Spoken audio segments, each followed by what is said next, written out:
The advice and opinions expressed by the host of Autism Live and her guests are meant solely as suggestion and should not be in any way construed as child-specific advice. Any choices you make in determining your child's treatment are completely at your own discretion. Dr. Doreen Granpeesheh is the Dr. Doreen is an expert in autism. Doreen Granpeesheh. Dr. Granpeesheh. Dr. Doreen Granpeesheh. Dr. Doreen Granpeesheh is a visionary in the field of autism. Now you can ask her questions on Ask Dr. Doreen.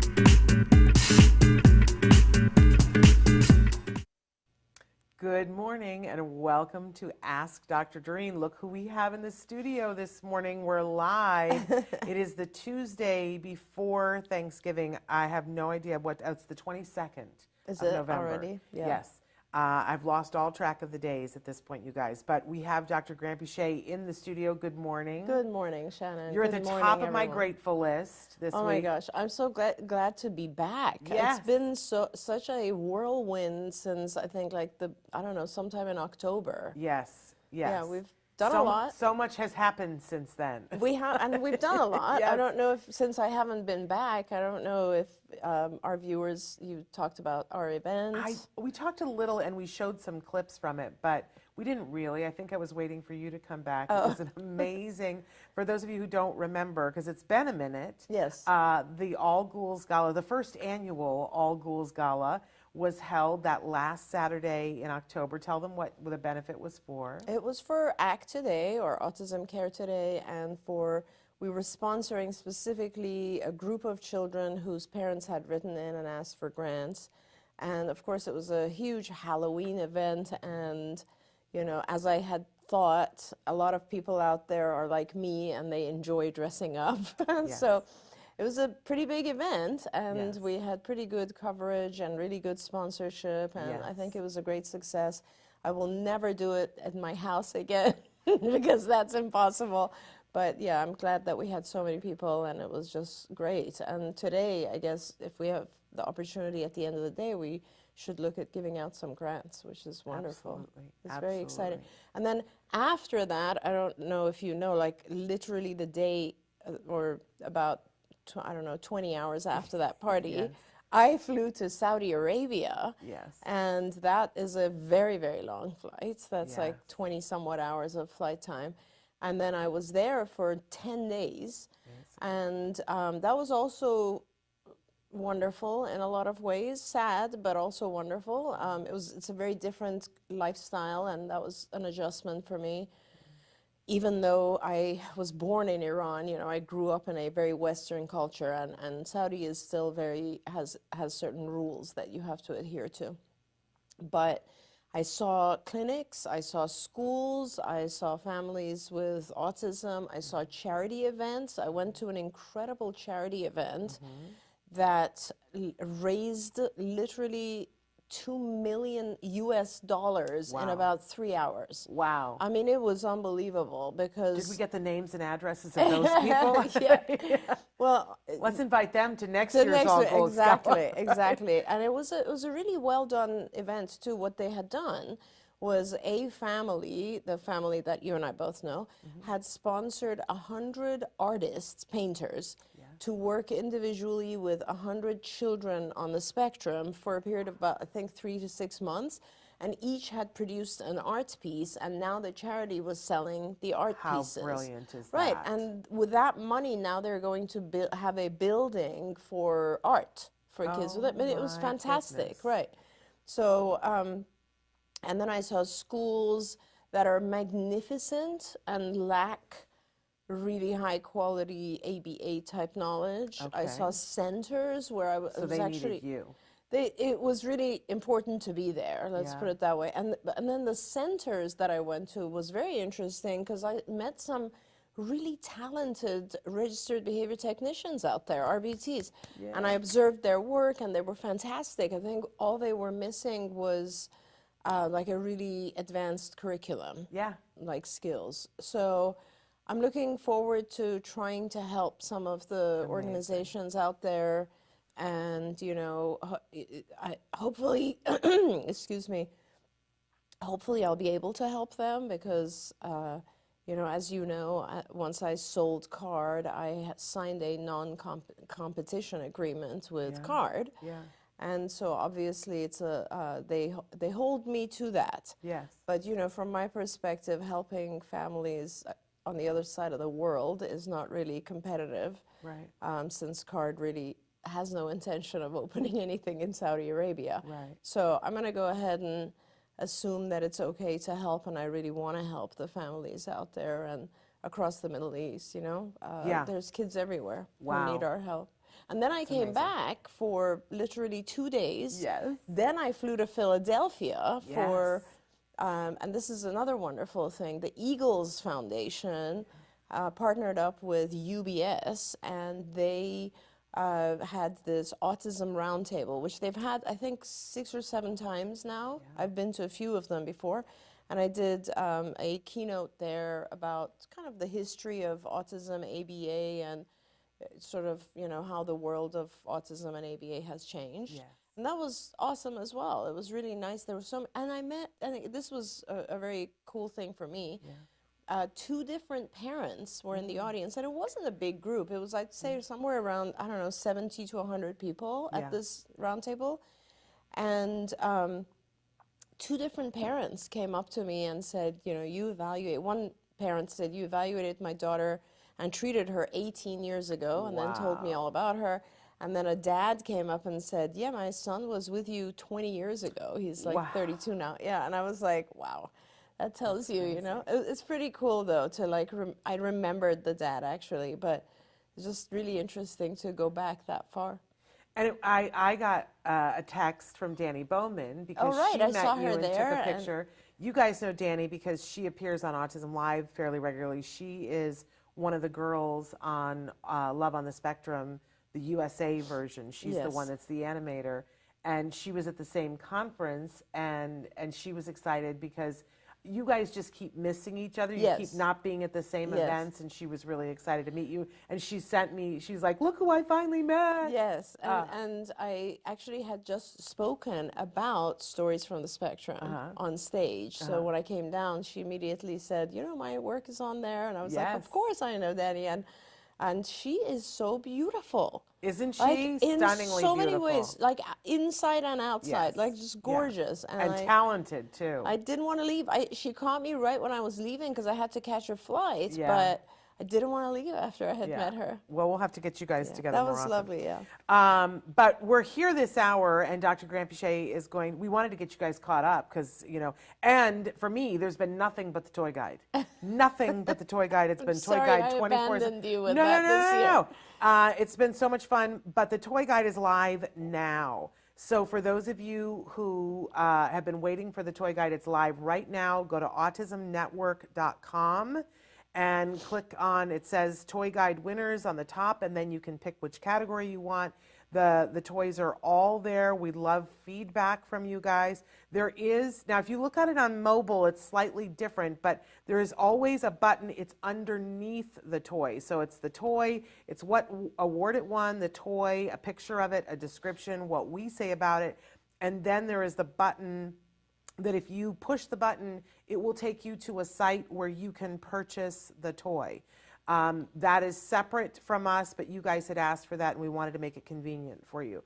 So that is there. When you're doing it on mobile, just make sure, because it was a little confusing for me this morning. We might need to look at moving that because where to buy it is right above the next toy. So just know that it's the one above that you'll see when you click on it. You'll go, wait a second. And just send us a link in case we want to announce. Well, let's do that. Which is autismnetwork.com and then slash toy guide. Toy guide. There you So go. very simple. So you can find it there. Yep. We hope that you guys will check it out. There are so many different categories.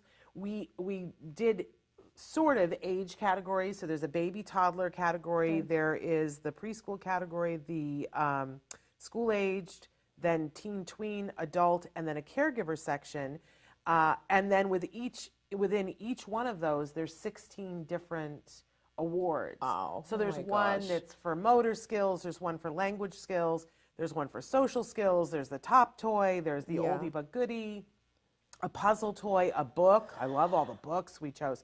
But I always say to people, start with the age that the individual is and look at the toys and gifts in that category, but then click on the other ones, because you might have a teenager that likes one of the toys in the adult section, and a lot of times, I mean, people have already looked at it and said, wait, this is in the adult section, because I just don't believe in the, you have to do something that's age appropriate. So I was actually going to talk about, I'm glad you said it that way, because I feel like there's one of the questions I get a lot, Shannon, is it okay for my 10-year-old to play with toys that are like for 4-year-olds? Right.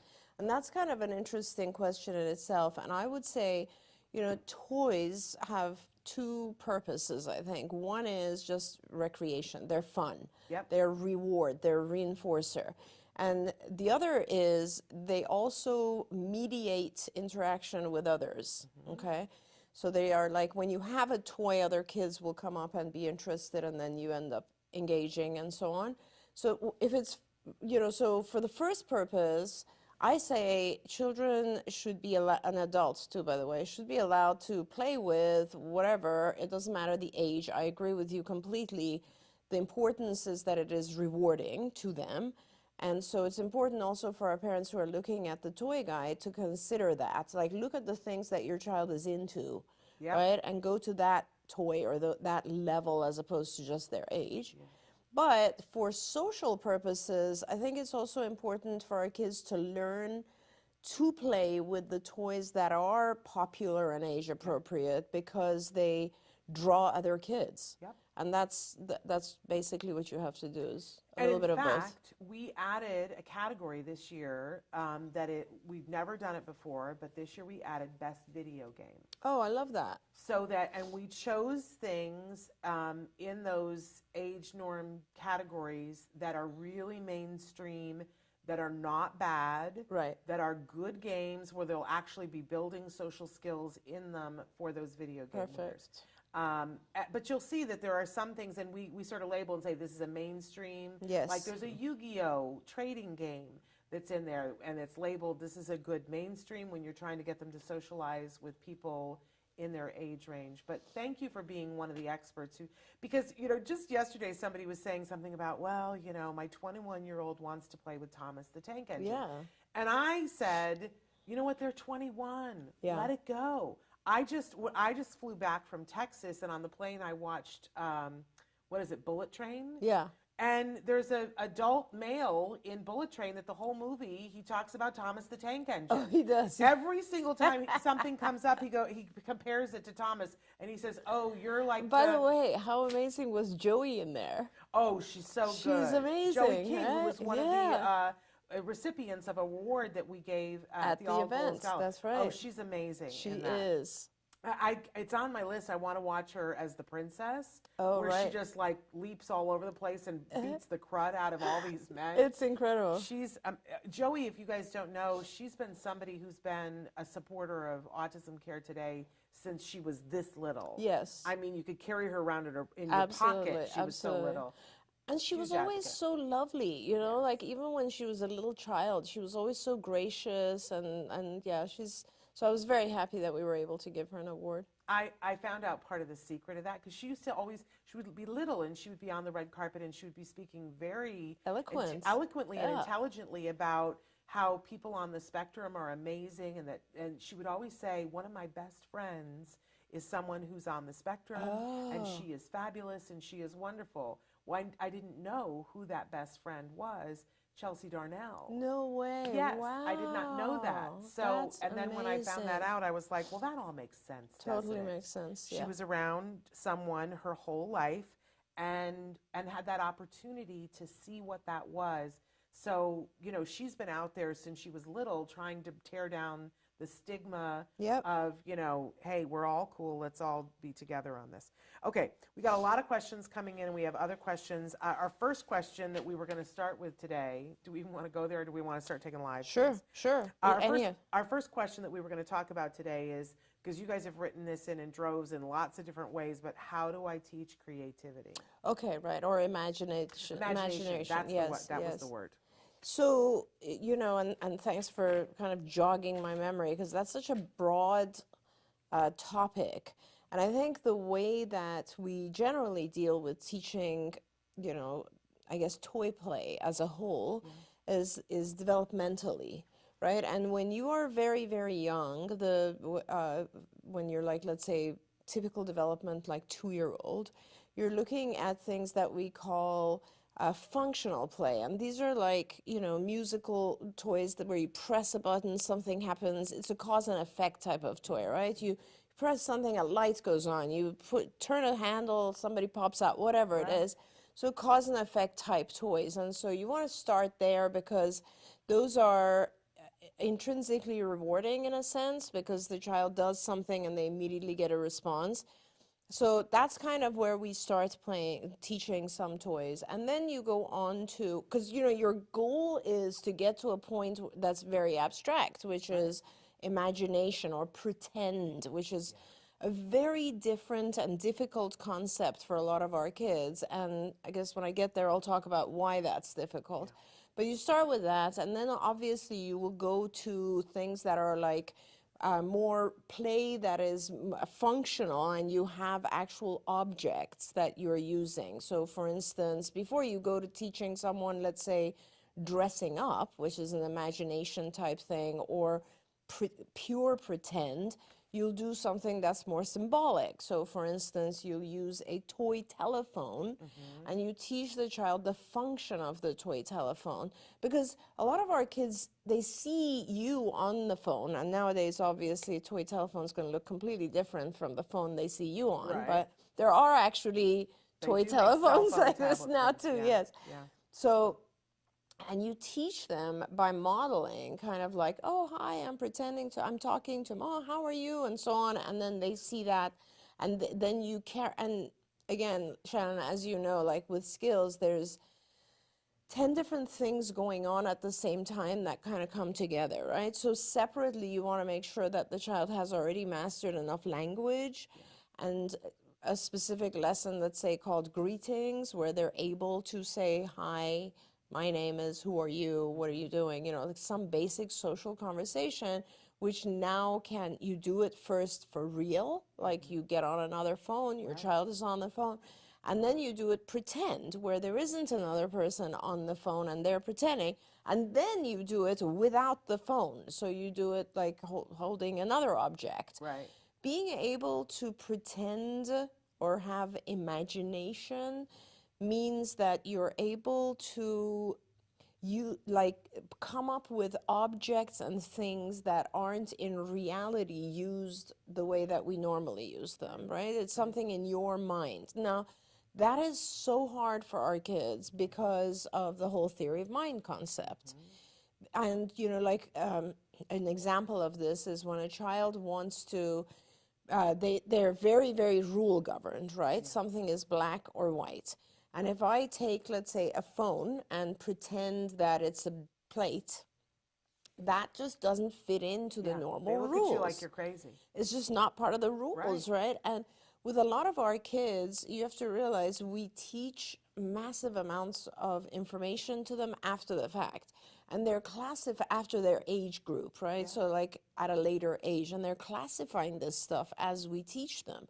So for instance, when you teach them about plates, you teach them, usually it's round, it could be square, it's something that you put food on, it's made of china or plastic or whatever. So you teach all these descriptors about that particular thing. Now, removing those rules and applying a completely different rule, it's like, okay, well, I guess this is rectangular. I mean, I guess it could be only because the feature that it has in common is that it's a flat surface, with plates. So all of that is very difficult to get to. So you want to kind of go around and do, a lot of symbolic play, but functional pretend play, and eventually get the child to a point where they're ready to make up things.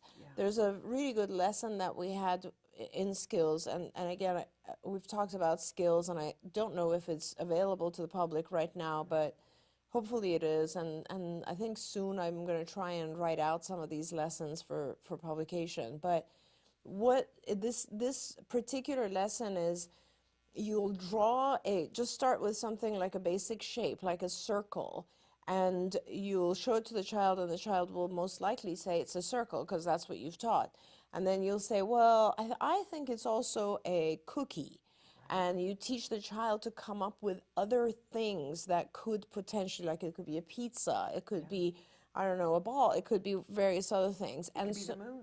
It could be the moon, it could be the sun. Right. And so as you keep doing that, the boundaries that you've taught start to become gray.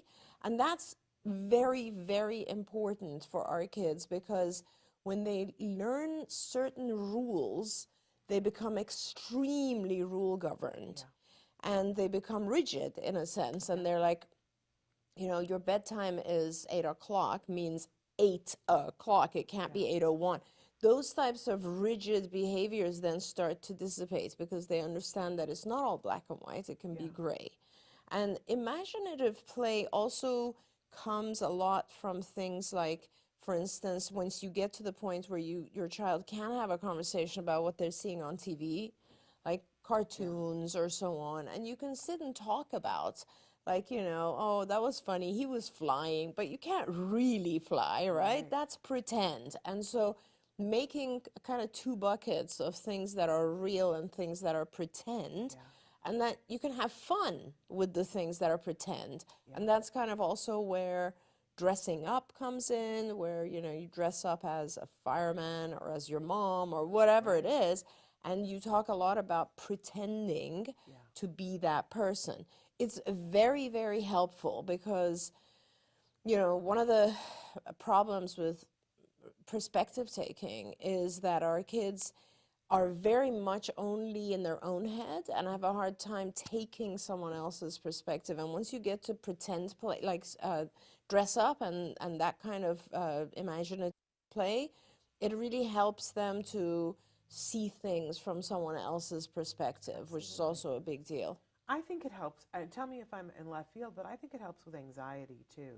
That if you are so rule governed and the plate can only be the plate and that's all it can ever be, I see, because this is the thing I love the most. I'm the aunt that always would come over and pick up my coffee cup and be like, hello, oh, it's the phone, it's for you. And the kids would always look at me like, what? And it would be this thing, and then they would go, oh. And it takes a little bit longer with a lot of kids on the spectrum, but I find that you can get there with them too. And when they go, oh, then this could be other things, I could have fun with that. In the beginning, I've noticed that there's just a little bit of anxiety. Like, no, don't do that. That's a coffee cup. You don't put it up to your ear and talk to grandma on that, right? Definitely. And I would rather see them go through that anxiety in a safe way while we're talking about a coffee cup than later on when they're at school when somebody's doing something and have the meltdown there. Absolutely. Because we survive it. 100%. And, you know, Shannon, you bring up a really important point. The whole concept of just our kids and how much anxiety they bear all the time. And, you know, I've talked a lot about how I think just having sensitivity to light and sound causes anxiety, having to be in a social environment where you feel like you're not able to understand or speak as well as others causes anxiety. All of these things cause anxiety. Now, one industry as a whole, where I think a lot of people who flourish in that industry come from a place of anxiety, is acting. Oh, yes. Right? When you're an actor, you're on stage being someone else, and that helps. I've talked to a lot of people who do that, and comedians, actors, and so on, and they're like, you know, my anxiety is completely gone because I'm someone else. Yes. And teaching our kids to actually like be able to put on that persona and then get a lot of reward for it, like a lot of like, wow, that was incredible acting, is something that will definitely help their anxiety, and it will give them an out. Yeah, well, I mean, as I love that. Yeah. And everybody I know in theater, because I don't know if everybody knows, I used to teach theater. That's what my master's degree is in, theater. And so I used to teach college theater, and I would always say it's called a play for a reason. Yes, yes. We're playing, yes, right? I love that. But it does help with anxiety. Okay, So I hope that question is answered. That's the beginnings of how to teach imagination. So let's get to some of the questions that you guys have had coming in. I think Traven probably already showed you some of the ways to connect with the show, some of the different ways that you can be watching. We really want to remind you, especially today and right now, that if you go to our website, autismnetwork.com, that's a hub where you can be connected to everything, the toy guide, Ask Dr. Doreen, Autism Live, Stories from the Spectrum. And when you're on that site, about 6 seconds after you join it, a pop-up will come up and ask if you want to join to be on our mailing list. And we have not been sending you things because we don't like to abuse that, right? We only like to use that when we've got something good. But I will tell you something that later on this week, we're going to be sending out a newsletter for all of you for Black Friday. And there's going to be at least one coupon in it that's going to be for money off of one of our favorite toys this year. So you're going to want to get that email. Awesome. Because when you see this toy, you're going to want it. So please, if you haven't already, sign up to be on that newsletter because you're going to be hearing from me. And we're going to do that again in December. Because I want it to be meaningful. We're not just going to spam and put things in but this is something that you're going to want. So definitely go there. But if Traven hasn't already shown you, there's lots of different ways where you can watch the show, including on our website. And if you're not watching live now, watch in podcast. We're available any place that you get your podcasts for free. If you want to watch picture and sound, our home for that is YouTube. Definitely check out our YouTube channel there. And you can subscribe to our YouTube channel to know things that are going on there as well.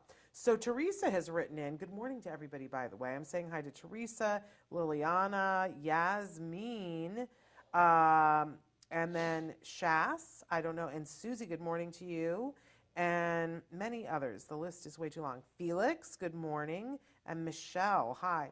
So Teresa was first this morning and wrote in and said that she's a graduate student. And she says, if my hypothesis is automatically maintain function, how should my trial basis FA be conducted? Okay. Yeah. Dig into the jargon there. Sure.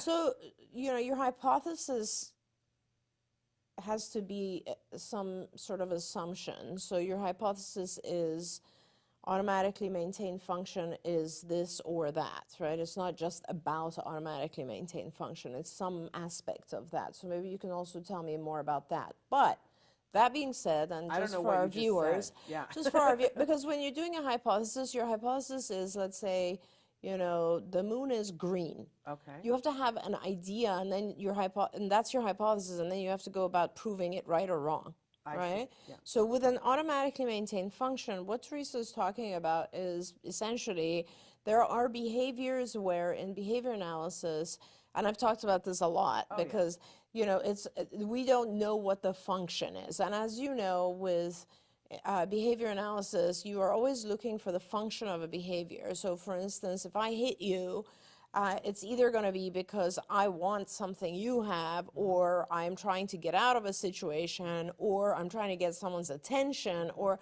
there are specific functions, right? And those are the ones I always talk about where I say it's either to gain something or avoid something. Right.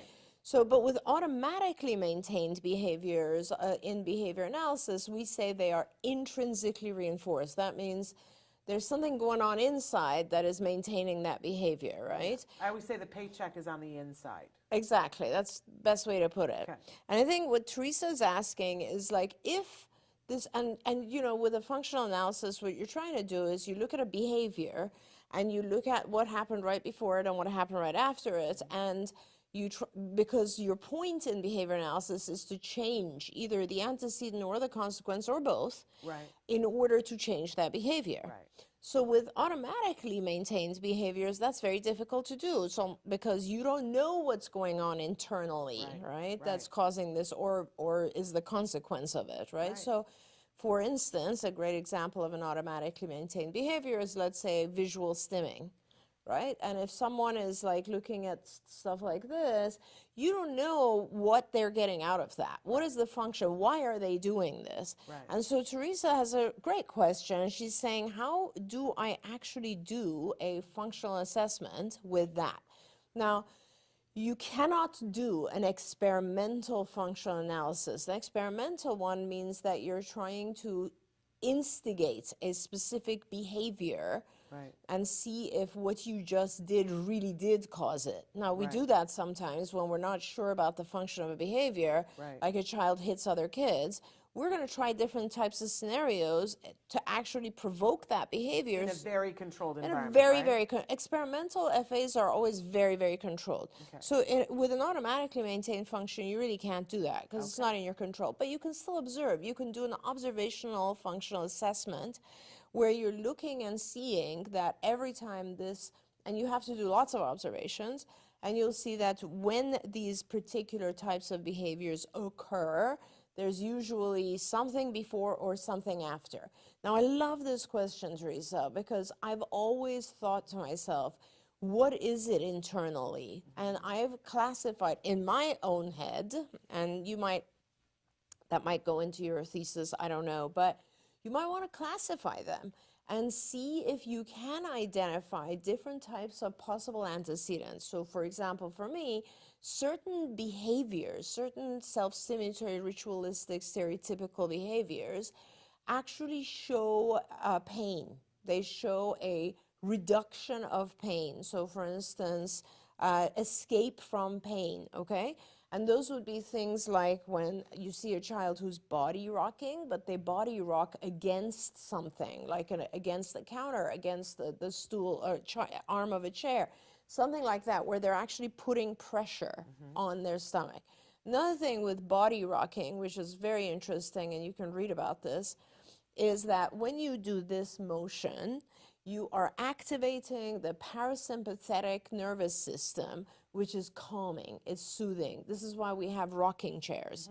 And rocking chairs move back and forth in that motion. So if a child or an adult is doing a lot of this, you can be pretty sure that they are enjoying the activation of the parasympathetic. And so they're seeking that, right? If I was very, let's say, anxious or irritable or whatever, and someone told me, hey, do this, it's just like when we sit down and do meditation, right? Why do we do meditation? We do it to calm ourselves. And so this could very likely be a way to calm. So that kind of answers your question. The function is to produce calmness, right? So that's one.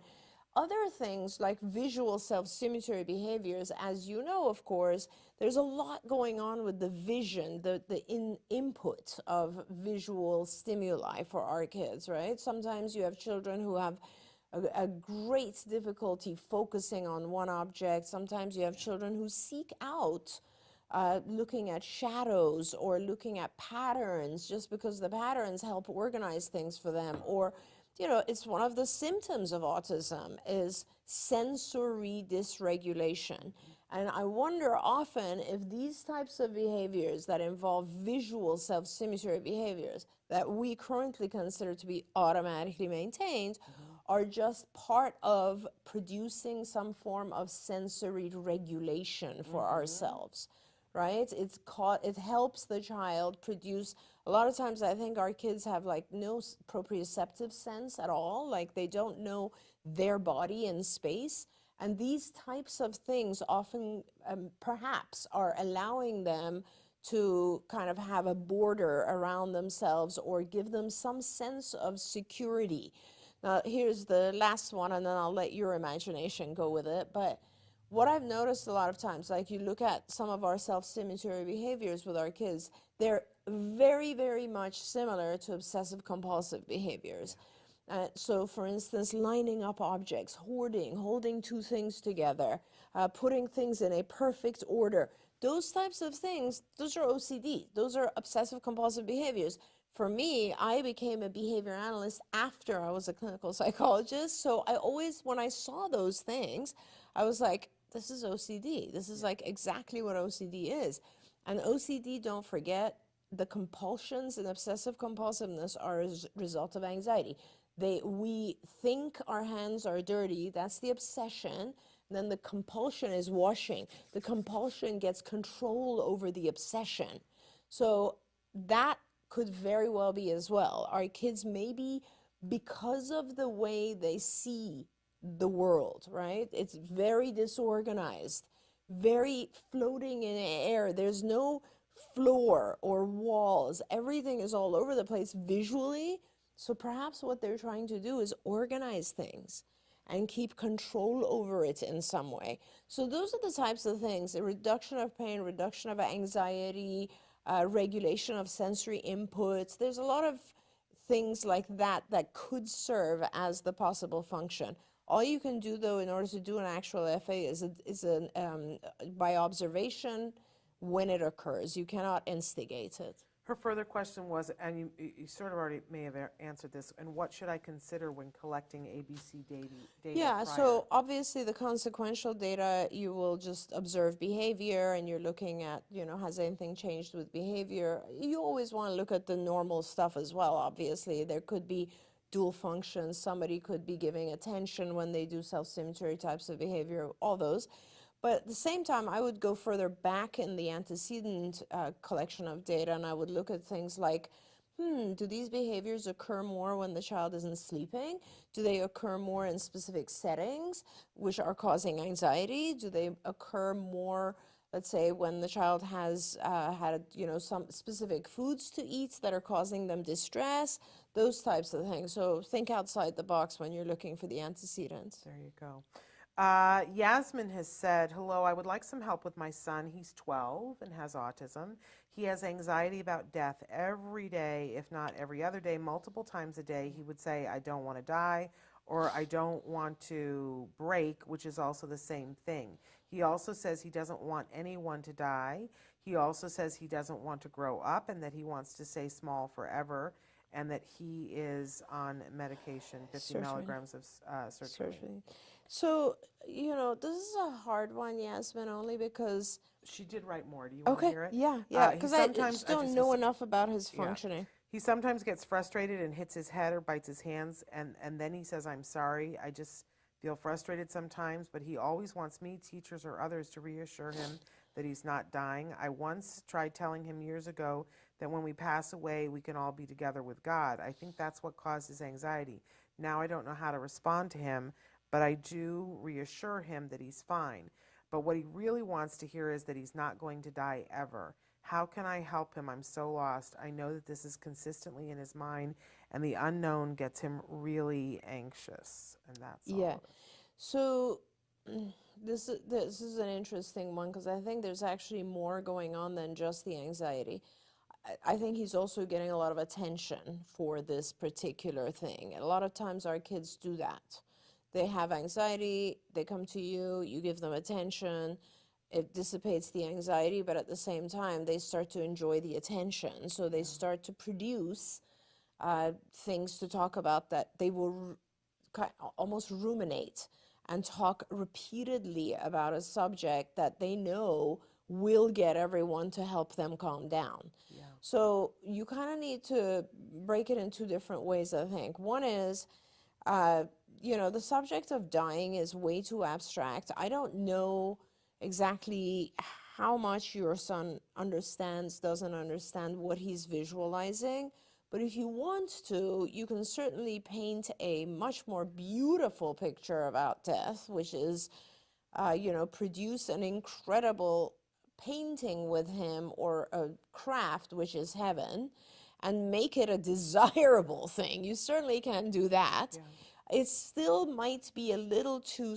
abstract. I don't know if he's had the experience recently or even not recently, of someone dying, that so that they're gone. And I think his fear might be, where do you go?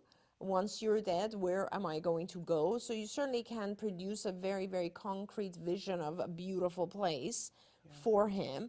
But I do want to caution you that it is going to continue to be a subject. When we get anxious, and this is not just your child, all of us, we focus on one thing and we obsess on it. And that might be something that is also happening here. He has a certain level of anxiety, and I think once you have produced that visual of, this is the beautiful heaven that you will go to when you die, when we all die, we're all going to be together. It's going to be just like another house that we're in. We're all going to be having a great time together, if that's okay with you, because I know religiously sometimes we're not okay with telling those things to our kids, but it's important, I think, that you paint a much more, since you've already started, we'll all be with God. I don't know if he understands that concept. I think it's important for him to know he'll be with you, with all of his friends, with his toys, with his teachers, with his people that he loves, in his room that he loves, like nothing really changes for him, or maybe a nicer place that he wants to, like Disneyland, something like that. And then when you've done that exercise, in order to reduce the kind of rumination, obsession, talking about it, when he brings it up, you just point to the picture and change the subject. Because I think you need to start changing the subject, because it's become one of the ways that he interacts with you and his teachers and everybody, and you don't necessarily want that to be forever the only topic that he can talk about, right? Yeah. So that's kind of important as well. Now, I want to give you one other technique which I think will help with any kind of anxiety, and that's just, breathing exercises, visualization of very positive things. It's always important for our kids to learn self-soothing. Self-soothing is really, really good. And I teach our kids self-soothing by just giving them a corner of their room that they design. You get a big, huge bean bag for them. If they like music, you give them sound deadening headphones. You play their favorite stuff there. If they like an iPad, whatever, the stuffed animals, blanket, whatever it is. And in any scenario where they're not feeling well, that's a place for them to go and self-soothe. So that's another thing if he's really experiencing anxiety. She says they did have a death recently a few months ago, but they have not yet told him. He believes that the person is still in the hospital. And she asks the question, how do I present it to him? I think she's talking about... The visual? I'm not sure. She says, do I say when he asks me if he's dying, or do I set up a day to explain that for him, the visual of the good I would place? set up a day separately, and I wouldn't engage with it when he's saying I'm dying. And I would just start to I would do that pretty fast, pretty soon, and just talk about the beautiful place. Now, sometimes our kids, we don't tell them something, but they they overhear, or, he may know that if someone goes to the hospital, it's not necessarily a good thing, that kind of stuff. So it probably did evoke the whole thing, but I think you can make it a much better experience for him. There you go. Okay, I want to turn to, wait a second, I lost my place. I think. S.H. Ash Yes. said, Dear Doreen, for 9-year-old third grader in gen ed classroom, still has problem with friendship, is fully verbal. School has pulled out special ed support and speech. Only support remains is social group. He still has a big time problem with flexible thinking and friendship. What can be done by the family now? So that is a fantastic question, because a lot of times we think that, and this is, a lot of parents will ask me, why do I hold children out of school until I've taught them a ton of skills? And that's because of this, because a lot of times we think if I put my child in school, they're going to get the support and the experience, and they're just going to learn in vivo, is how I say it. So kind of like as they're living life. And that doesn't usually happen, because there's a lot of feelings and anxiety and skill sets that are missing, and there's a lot of stuff. Let's be honest, the other kids aren't nice. 100%, Shannon. You're and absolutely that's not right. helpful. Totally right. That's and nobody ever thinks of that, and that's a big part of it. So you want to teach the skills that are necessary to be successful away from home, from school, and in a very positive environment. So you mentioned, for instance, flexible thinking and friendship, because those are two separate concepts. Let's talk about each one of those. Flexible thinking, easy to teach, because you take a bunch of stuff at home that usually would have a rule, and you make it upside down. You just take the rule and make it funky. Whether you're playing a board game and you say, well, now, today, You know, the person who wins is the one that loses all their cards, or the person who wins is the one that whatever. And you change the rules, right? Oh, we're supposed to do this, but today we're going to play it in a different way. That thing that I was talking about earlier with the drawings, like a lot of times you could just take something, and that helps flexible thinking as well, and saying, oh no, this isn't a cookie, this is a piece of pizza, or this is whatever, a moon, or all those types of things. So changing rules, changing order. So let's say we wake up, we brush our teeth, and then we get dressed and we go, today we're going to do it different. So you do things in different ways and you teach your child it's all good. All of everything can be done in a different way, right? So that's part of it. And also remember the part that this is so today has turned out to be all about anxiety, which is kind of interesting. What bothers us when we become inflexible, it's because we're anxious. So inflexibility gives us control.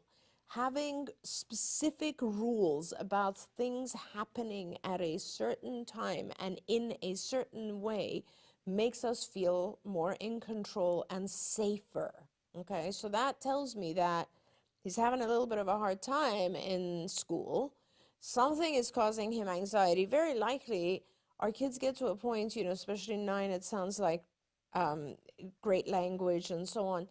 It sounds like there's just some things that are difficult for him. My daughter, my beautiful Nikki, always used to have a ton of anxiety around PE, because she just wasn't very good physically with those types of things, you know, and she overcompensated and worked really, really hard at it. And she's like one of the most athletic people I know now. But when we're kids, there's always 1 or 2 subjects that we're just like, oh, I'm dreading that because I'm just going to be terrible at that.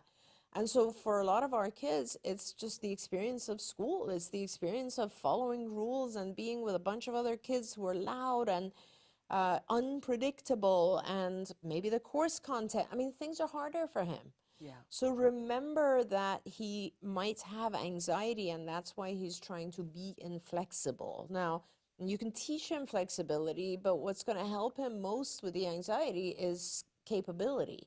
Teaching him, giving him tutoring on whatever it might be. That's the better he is with things, the more self-confident he will be in school. Okay, so that's a really important thing. Friendship, that's, you know, I could talk about that for the remaining 20 minutes of the show or 10 minutes of the show. So friendship, the best things that I can tell you real quickly are, first you want to work on the skills, which are things like seeing things from someone else's perspective. So that's the whole array of theory of mind lessons, right? Teaching people, how does someone else feel? What do you think they're thinking? What types of things do you think this person might want if they were to throw a party? When they're sad, what are some things you can do to help them? Like those empathy and perspective taking. Excuse me. But then you also want to teach them things like turn taking, being willing to listen to someone else's subject of interest, not just your own. This is called social conversational skills, right? The distance you stand when you talk to someone, paying attention to someone else, being able to repair a conversation. Like, let's say you're talking about something, someone's losing interest. How do you even tell they're losing interest? How do you repair that conversation? How do you join a group of friends as opposed to one friend? So these are, like, I'd say easily 30 different lessons that go into social behavior, at least 30, maybe 40, 50, like so many different things that you would have to teach separately. If you are interested in learning more about these, then please go on Skills for Autism. And I think that if it's still live online, you should be able to see those when you purchase a license for it. But all of that said, the whole thing about friendship is just teaching the child to interact with all those skills, but first with one other child. That's my biggest recommendation. We throw our kids into school and we kind of expect them to just fit into a group of kids. No, find a child who is calm, loving, caring, teacher-like. Often I say a slightly older girl is good. And bring them home if you can, as their parents, and see if you can arrange one-on-one play dates, because your child needs to attach to one other person. That will really change their life, really change their life. No matter what age or disability or none, when we have one other friend, our courage multiplies. And when there's two of you in school, your child will do a lot better and will learn from the other child and will interact with others and all that. So that's kind of where I would focus, is teaching a lot of skills outside of school and then doing play dates with one other child if possible. Absolutely.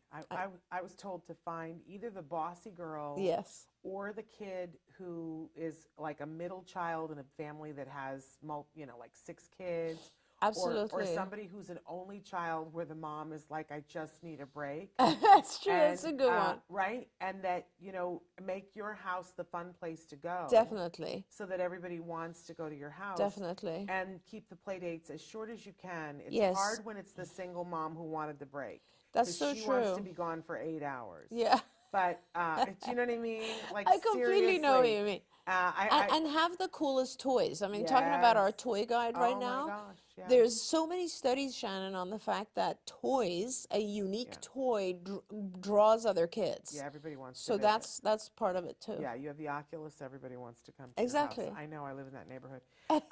Okay. I wanted to come to your house when he got the Oculus. I love You that. can come to my house and play Oculus. And now it's gotten so crazy. The things that Is they he can so do. good? Oh my God. I can't play it. Anyway, I wanted to address, Felix wrote it and said, hello, I just wanted to know about the lawsuit for Tylenol. I have a Yes. son with autism. I called the number that was posted online on the episode. Just wanted to know if it was okay that I gave them my social security number. Okay, because many of you have written in and asked this question, and I want to say this, that when you watch any of the episodes in the last couple of months where we had a specific Yes. phone number, that is a law firm that I did all of the research on to vet to see that they are the real deal. And you are entering into a lawsuit arena, so they are going to need your social security number. I know we all feel uncomfortable about that. Yeah. But it is something that they will ask you. But I did vet them. Yeah. Do not. That does not extend to other things that you see online for other law firms, because there are multiple law firms. Oh, are there now? Yes. Oh, I didn't know that. Multiple around the country that are seeking This whole thing. and I have not vetted all of those. I just vetted Shapiro Law Group, and they are the real deal. So, I can speak to them if that helps you. I know it's very uncomfortable when Yeah. people start asking you, circumstances around your child. When was your child born? When were they diagnosed? You feel like, I'm letting you into my very private stuff. And then they ask for your social security number. Yeah. And you go, But if you call that number and you're talking to Shapiro Law Group, they're a very reputable law group. So That's great. Anyway. And this whole thing, it's so interesting for me because I see it all over the TV as well now. Oh, yes.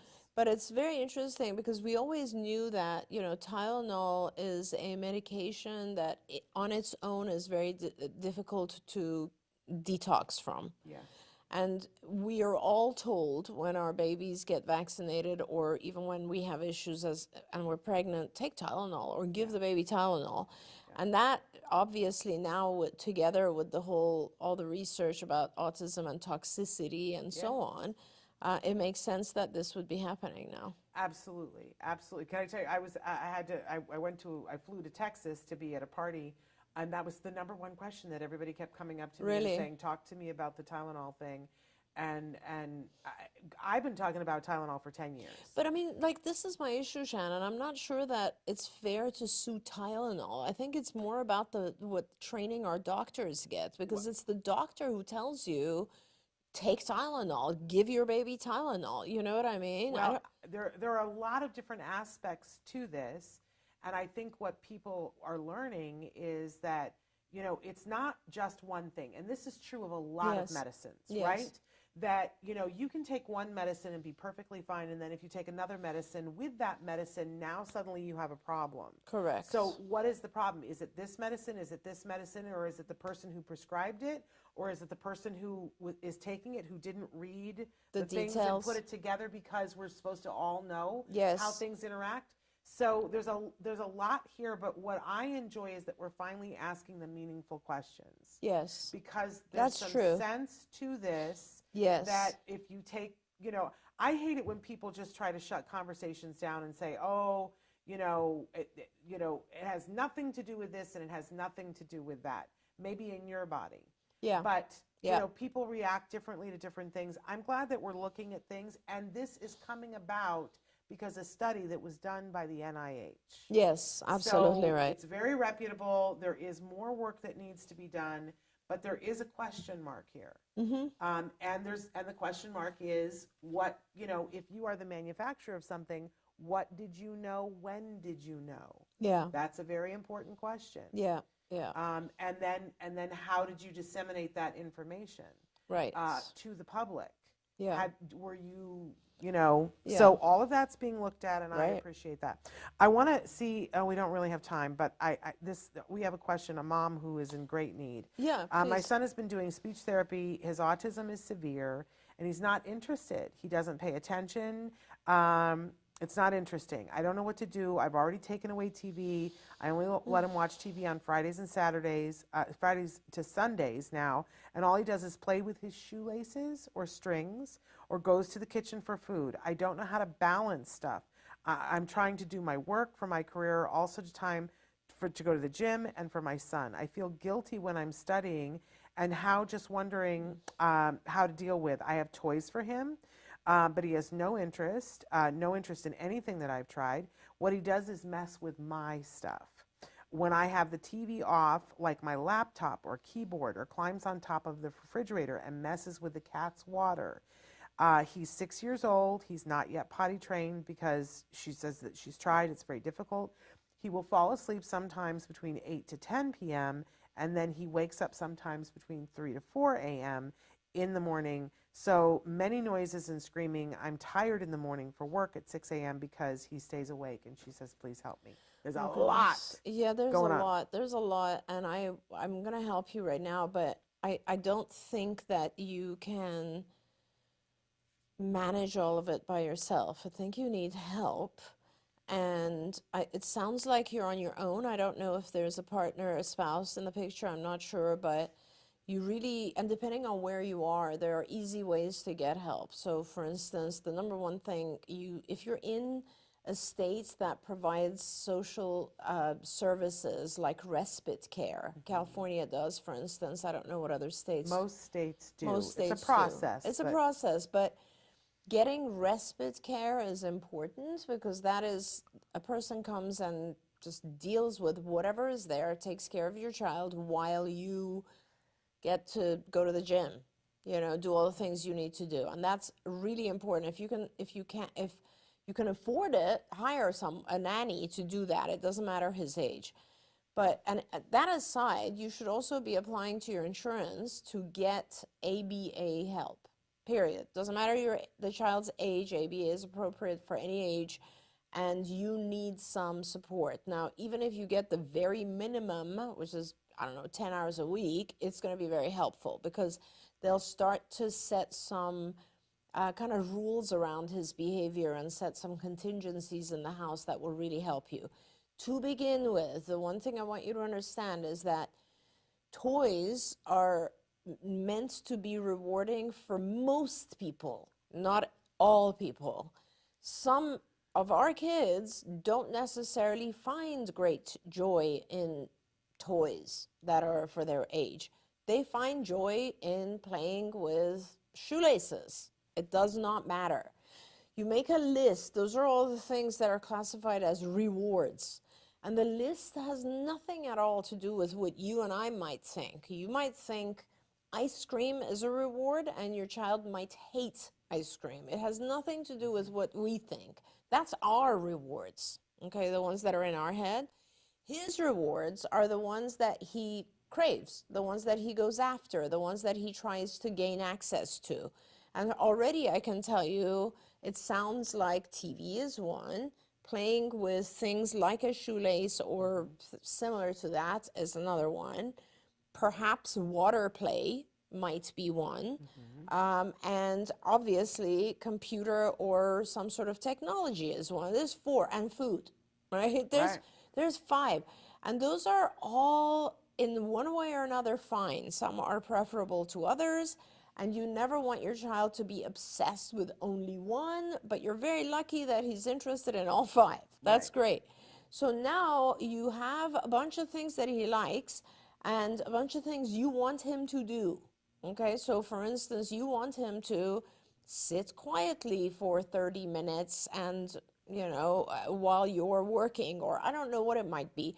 You start with a very low requirement, so sitting quietly for 1 minute, and you allow him a large quantity of one of those rewards. And then gradually over time, you increase what you're requesting of him and you decrease the reward so that it's pretty normal. Like it would be very fine for him to have access to a iPad or a laptop or a computer or something for, let's say, 2 30 minutes or 2 hour-long sessions per day. It's not a big deal. That's a very normal thing. So put that into his schedule. Someone who's working in ABA, like a BCBA, if you can get involved with them, will help you produce these types of schedules. And I can see that we're over time, but everything you need to do has to do with using those rewards at the appropriate time and also giving him a schedule. Our kids get into trouble when they have nothing to do. And you need to have a schedule so that he's busy with that schedule. And every step of the schedule, he does something functional, adaptive, good, and he gets a reward for a period of time. He does something else, he gets a reward. And that's how we live our lives. We don't realize that it's really that simple to produce that for our kids. Absolutely. You're brilliant, and I adore you. Thank you. And I love you. and I'm so glad that we had this time together with all of you, and I'm sorry that we didn't get to everything.